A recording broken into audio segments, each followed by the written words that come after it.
കഥകളി ചരിത്രത്തിൽ മുഖ്യ പങ്കുവഹിക്കുന്ന കൊട്ടാരക്കരയുടെ മണ്ണിൽ കൊട്ടാരക്കര തമ്പുരാൻ സ്മാരക കഥകളി പഠന കേന്ദ്രവും സാംസ്കാരിക സമുച്ചയവും ഉടൻ യാഥാർത്ഥ്യമാക്കുമെന്ന് മന്ത്രി കെ.എൻ. ബാലഗോപാൽ. കൊട്ടാരക്കര തമ്പുരാൻ സ്മാരക കഥകളി കലാമണ്ഡലത്തിന്റെ വാർഷികവും സാംസ്കാരിക സമ്മേളനവും കൊട്ടാരക്കര ഗണപതി ക്ഷേത്ര ഓഡിറ്റോറിയത്തിൽ ഉദ്ഘാടനം ചെയ്യുകയായിരുന്നു അദ്ദേഹം.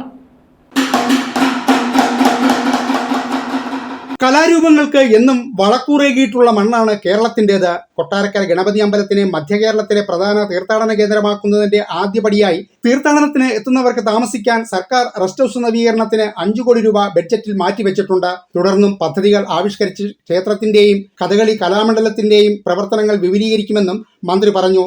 ഇതുമായി ബന്ധപ്പെടുത്തി ഇവിടെ വിപുലമായ സൗകര്യങ്ങൾ ഏർപ്പെടുത്താൻ വേണ്ടിയിട്ട് മധ്യ കേരളത്തിലെ ഏറ്റവും പ്രധാനപ്പെട്ട ഒരു തീർത്ഥാടന കേന്ദ്രം എന്ന നിലയിൽ ജനങ്ങൾക്ക് പരമാവധി സൗകര്യങ്ങൾ എത്തിച്ചു കൊടുക്കാൻ വേണ്ടിയിട്ടുള്ള കാര്യങ്ങൾ ഇവിടെ ചെയ്യണം എന്നുള്ള തരത്തിൽ തന്നെയാണ് ദേവസ്വം ബോർഡ് ഈ കാര്യങ്ങൾ ചെയ്യുന്നത്. ശാരീരിക പ്രവർത്തനം നടത്താൻ, നമ്മുടെ കുട്ടികൾക്ക് പഠിക്കാൻ, പ്രായം ചെന്നവർക്ക് ഇതുമായി ബന്ധപ്പെടാൻ, മനസ്സിലാക്കാൻ, അത് അവതരിപ്പിക്കാൻ ഒക്കെയുള്ള സൗകര്യം എന്ന നിലയിൽ ഈ നമ്മളിപ്പോൾ ഭൂമി കിട്ടാനുള്ള ശ്രമമാണ് റവന്യൂ വകുപ്പായിട്ട് നടത്തിക്കുന്നത്. അത് കിട്ടിക്കഴിഞ്ഞാൽ അതിൻ്റെ നിർമ്മാണ പ്രവർത്തനവും നടത്താൻ പറ്റും. കൊട്ടാരക്കര തമ്പുരാൻ സ്മാരക കഥകളി കലാമണ്ഡലത്തിൻ്റെ പ്രവർത്തനങ്ങൾക്ക് ഇതുമായിട്ടെല്ലാം ചേർന്ന് നന്നായി നടത്താൻ കഴിയും ഈ സൗകര്യങ്ങളൊക്കെ വന്നാൽ എന്നാണ് എൻ്റെ വിശ്വാസം. കലോത്സവത്തിൽ വിജയികളായ കലാമണ്ഡലത്തിലെ വിദ്യാർത്ഥികൾക്ക് മന്ത്രി ഉപഹാരങ്ങൾ നൽകി. പരിപാടിയുടെ ഭാഗമായ നൃത്തോത്സവം കൊടിക്കുന്നിൽ സുരേഷ് എം.പി. ഉദ്ഘാടനം ചെയ്തു.